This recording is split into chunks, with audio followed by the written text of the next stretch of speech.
नमस्कार मित्रों। और हम चर्चा करेंगे साधना एवं स्वाध्याय के ऊपर। साधारणतः स्वाध्याय का अर्थ आध्यात्मिक साहित्य के अध्ययन से लगाया जाता है। स्वाध्याय एक विराट शब्द है। जीवन साधना का संपूर्ण खाका स्वाध्याय पर ही आधारित है।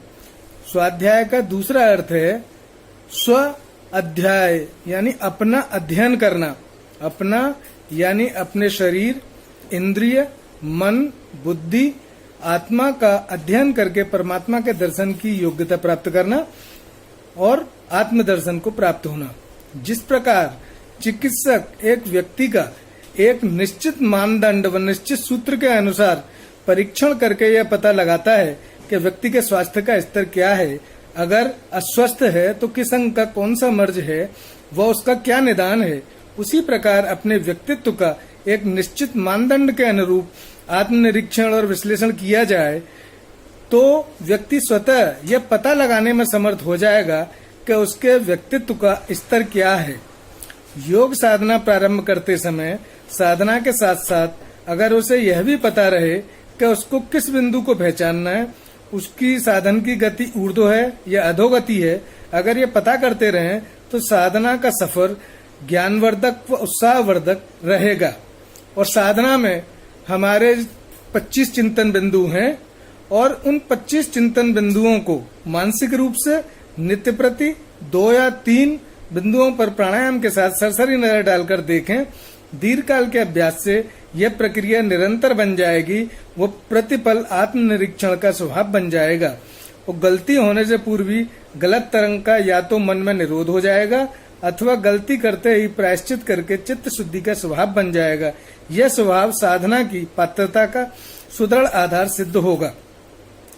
विवेक, निर्चीर विवेक अर्थात जो शक्ति सही या गलत का फैसला करे, प्राणायाम की नकेल से बिगड़े हुए चंचल व उन्मत्त मन को आत्मा के अधीन करके साधक विचार करे कि क्या मेरी निर्णय शक्ति ठीक है, विवेक ठीक है, या अपनी अथवा किसी दूसरे की तरफ झुकी हुई रहती है। एक पल में आप जान सकेंगे कि हमारे अधिकांश फैसले सही थे, गलत थे, या कुछ सही कुछ गलत थे। उसी क्षण परमात्मा से विनय करें कि हे प्रभु, ये क्या हो रहा है, ऐसी कृपा करो कि गलत फैसले दोबारा न हों एवं पक्षपात रहित हों। आत्मचिंतन, अगले प्राणायाम में पिछले विगत दिनों जो भी मुख्य कार्य स्मृति पटल पर अंकित हुए हैं, अगर साधारण कार्य भी सामने आ जाए तो उनका स्मरण करें व बीते दिनों के पूरे घटना चक्र का सूक्ष्म अवलोकन और निरीक्षण करें। अगला बिंदु है स्वाभिमान। अगले चरण में साधक प्राणायाम के साथ स्वाभिमान पर ध्यान केंद्रित करे। स्वाभिमान हमारे मन की वह शक्ति है जो हमें अपने आत्मसम्मान की रक्षा के लिए प्रेरित करती है, हमें अपने उच्च नैतिक आदर्शों से जोड़े रखती है। साधक अवलोकन करें कि स्वाभिमान में कोई न्यूनता तो नहीं आ रही है। अगर हो तो प्रभु से विनय करें, वह शक्ति संचित करें तथा स्वाभिमान की रक्षा के लिए प्रेरित हों। फिर अगला बिंदु हमारा अवलोकन का है ब्रह्मचर्य। जिस प्रकार नदी पर्वत शिखर से उद्भव को प्राप्त होती है और पहाड़ के ढलान से वेग प्राप्त करती हुई मैदानी भाग को पार करके समुद्र में विलीन हो जाती है, उसी प्रकार भावना सहित वैचारिक पारमार्थिक चिंतन में चित्त को रमाने से ब्रह्म सागर की प्राप्ति होती है। अतः साधक प्राणायाम सहित इस बिंदु का अवलोकन करे कि कभी हमारे भाव विचारों की पवित्र धारा में कोई रुकावट तो नहीं आ रही है। अगर रुकावट हो तो उसे दूर करें। ब्रह्मचर्य का संबंध भाव से है, शारीरिक क्रिया मात्र से नहीं। फिर अगला बिंदु है आत्मविश्लेषण। पिछले दिन का व आज तक का जो भी हानि लाभ हो वो सोचें। जो भी हानि हमें अपने जीवन में व्यवहार में उठानी पड़ती है उसमें काफी दोष हमारी किसी कमी, अज्ञानता व लापरवाही का होता है। अतः गलतियों का प्रायश्चित करें। साथ ही लाभ से प्रेरणा लेकर पारमार्थिक सामाजिक कल्याण के लिए नवीन ऊर्जा को परमात्मा से ग्रहण करें तथा गलतियों को दोबारा होने से रोकने की प्रार्थना परमात्मा से करें। प्रयास से गलतियों की संख्या निश्चित रूप से घटेगी। फिर हमारा अगला चिंतन बिंदु है आत्मबल। और एक सरसरी प्राणायाम से एक आत्मा के बल का, अपने आत्मबल का निरीक्षण करें और अगर आत्मबल में कोई कमी लगे तो ईश्वर से अपना प्रार्थना करें और आत्मबल को बढ़ाने का संकल्प करें। आत्मविश्वास, इसको सेल्फ कॉन्फिडेंस भी कहते हैं। अगर अवलोकन से कोई कमी नजर आए, कोई न्यूनता नजर आए, तो परमात्मा पर भरोसा रख के उनको सर्वव्यापी व अंतःकरण में स्थित जानकर हौसला बनाए रखें और अनंत विश्वास अपनी शक्ति एवं प्रयास की सफलता में रखें। संदेह को अपने हृदय में स्थान ग्रहण न करने दें और आत्मविश्वास जो है वो हमारे साधना में बहुत सहायक होता है। अगला चिंतन बिंदु है सहानुभूति। अपने पास जो भी समय, साधन, कुशलता व क्षमता और विवेक हो उसे पीड़ित मानवता की सेवा में लगा दें। अतिरिक्त क्षमता व साधनों को तो कम से कम सेवा में लगा ही दें। साथ ही अपने स्वाभाविक कर्मों को भी इसी दृष्टि से करें। अवलोकन यही करना है कि क्या हमारी सहानुभूति का उपयोग परमार्थ में किया, अगर नहीं तो आगे करने का संकल्प लें। अगला बिंदु हमारा है धैर्य। धैर्य का अवलोकन करने से अगर लगे कि सफलता नहीं मिल रही तो ब्रह्म विद्या व ऋषि परंपरा के सिद्धांतों को गलत मानकर साधना का त्याग न कर दें, बल्कि अपनी कमियों को खोजकर धैर्य पूर्वक हर हालत में अंतःकरण के महाभारत को विजय का संकल्प लेकर लड़ें। जिसका आदर्श पूर्ण है वह निस्संदेह पूर्णता को प्राप्त होगा। साधारण से विशिष्ट अवस्था वाले मेधावी व उत्तम साधकों के लिए कम से कम साधना की सिद्धि का काल 12 से 14 वर्ष है। जो अपने आप को अतिश्रेष्ठ, अतिशायी, नीरचीर विवेक वाला समझते हैं उनके लिए 1.5 वर्ष का साधना काल है। इन दोनों के बीच वाले साधकों के लिए साधना काल 6 से 8 वर्ष है। परम श्रेष्ठ, परम वीर व अद्वितीय साधक 6 माह में प्रभु दर्शन का अधिकारी हो सकता है। आस्था, प्रत्येक जीवात्मा के अंदर अनंत दिव्य शक्ति का भंडार निहित है। हमें उस अनंत अथाह दिव्य स्रोत तक अथक सतत वैज्ञानिक प्रयास द्वारा स्वयं सक्रिय होकर अपनी दृष्टि को भीतर की तरफ मोड़कर पहुंचना है। जब हम एक नजर अपने अंतःकरण में सतत रूप से जमाए रहेंगे, वह परमात्मा की सेवा संसार के समस्त कार्यों द्वारा वास्तव में भावना से युक्त होकर करने लगेंगे तथा उसके विधान में अपनी आस्था किसी भी विषम परिस्थिति में डिगने न देंगे, तो हम निश्चित रूप से परमात्मा को प्राप्त होंगे। अगला हमारा चिंतन बिंदु है सहनशीलता। संसार में जिसने भी प्रतिकूलताओं को मुस्कुराकर स्वागत करना सीख लिया, उसने साधना समर के महारथी की योग्यता प्राप्त कर ली। जो हर्ष और शोक दोनों को पचा सकने में समर्थ हो, वही कुंडलिनी जागरण में सफल होता है।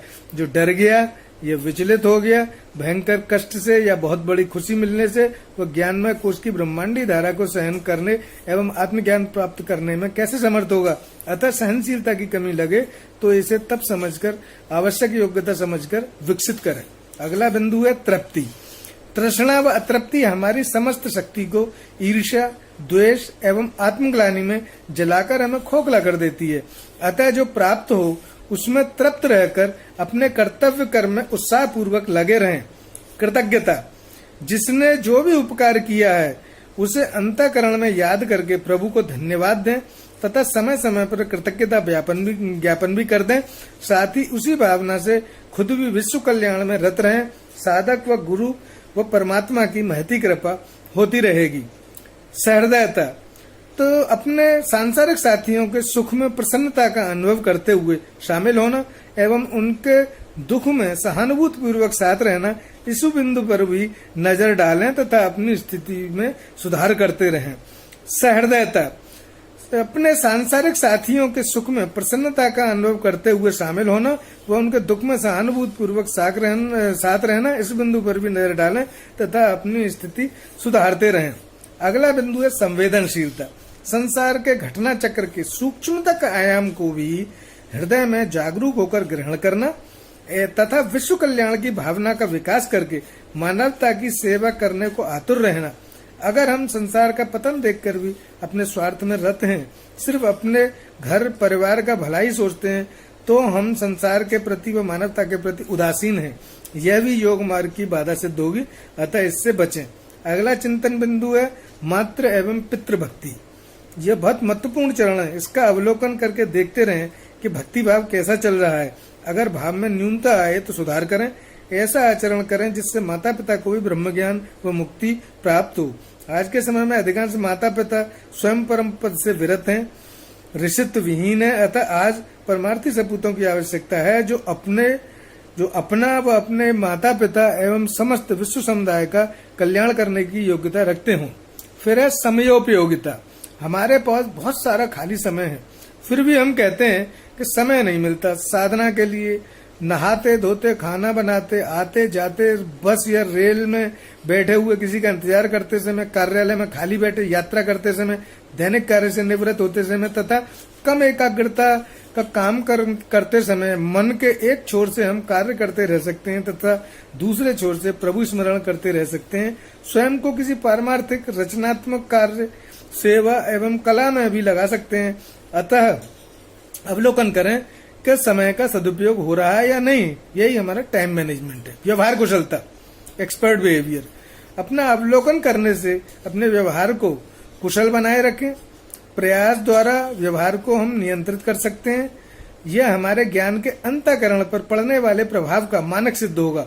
अतः व्यवहार के साथ भाव भी उच्च हो। सांसारिक व पारमार्थिक उन्नति, पुष्टि, तुष्टि व शांति, प्रेम, सहयोग की स्थापना में व्यवहार व वाणी की महत्ता अद्वितीय है। कामना नियंत्रण। इच्छाएं अनगिनत हैं, सभी की सब इच्छाएं कभी पूर्ण नहीं हो सकती। पृथ्वी का समस्त भोग एक व्यक्ति की कामनाओं को भी पूर्ण नहीं कर सकता। अतः अपनी सामर्थ्य, साधन, देश, काल व परिस्थिति के अनुसार कामनाओं को मर्यादित रखें। जो मनुष्य कामनाओं को मर्यादित रखता है वो जो है सुखपूर्वक जीवन व्यतीत करता है और साधना में उसकी तरक्की होती है। अगला चिंतन बिंदु है क्रोध नियंत्रण।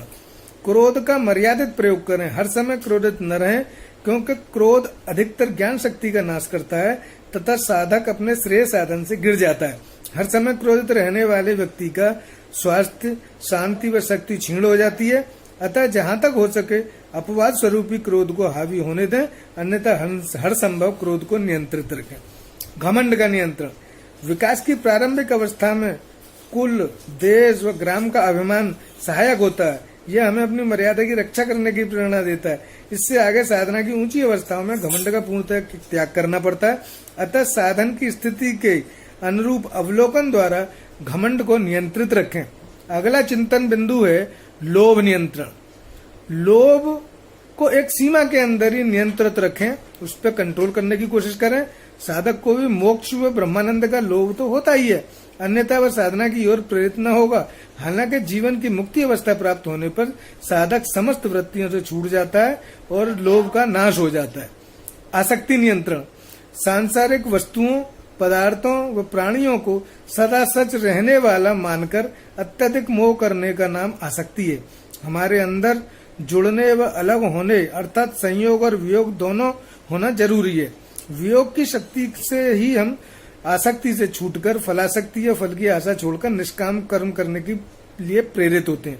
अतः हमारी आसक्ति का स्तर क्या है, इसका अध्ययन नित्य करें। लक्ष्य का ध्यान। अगला चिंतन बिंदु ये हमारा है, आए यहाँ क्यों, कर क्या रहे हो, संसार में हम क्यों आए और हम क्या कर रहे हैं। यह प्रश्न हम नित्य अपने आप से पूछें तो हमें अपने जीवन का परम लक्ष्य व उस लक्ष्य को प्राप्त करने का सद्मार्ग कभी विस्मृत नहीं होगा, हम भूलेंगे नहीं। जिस तत्व ज्ञान, आनंद, सच्चिदानंद की प्राप्ति के लिए हम आए थे, क्या वो हमें प्राप्त हुआ? क्या जिस पहेली को हम हल करने आए थे वह हल हुई? क्या हमें आत्मदर्शन प्राप्त हुआ? अगर नहीं तो हम कैसे चैन की नींद सो सकते हैं? साधारण अवस्था में दूसरों का बदलना हमारे वश में नहीं। अपना शरीर, इंद्रियां, मन योग्य गुरु के निर्देशन में प्रयत्न द्वारा अपने वश में हो जाते हैं और अभ्यास व वैराग्य द्वारा जितेंद्रियता प्राप्त करके एकाग्रचित्त होकर स्वाध्याय व ध्यान का प्रयास करें। वो और आत्मदर्शन द्वारा दुख, भय, चिंता, तनाव, रोग, शोक और उम्र के कष्ट एवं व्याकुलता से मुक्ति पाकर प्रसन्न व आनंदित रहना सीखें और जीवन के परम लक्ष्य की प्राप्ति में आत्मनिर्भर व स्वतंत्र बने। जो जहाँ भी जिस स्थिति में है वहीं से उसका मार्ग परमात्मा की ओर जाता है। जरूरत सिर्फ 2 पल रुककर अपने बारे में सोचने की है। यह थोड़े समय का स्वाध्याय भी नियमित रूप से किया जाए तो यह सही दिशा में उठाया गया कदम हमें एक दिन अनंत ऊंचाई तक उठाकर रहेगा और हमें अपने सच्चे, समग्र व विराट स्वरूप का दर्शन कराएगा। जो अपने आप को ही न जान सका वह दूसरों को कैसे जान सकता है। और आओ आत्मा की प्रेरणा पर चलकर अपने लक्ष्य की प्राप्ति करें और अपने जीवन को सफल बनाएं।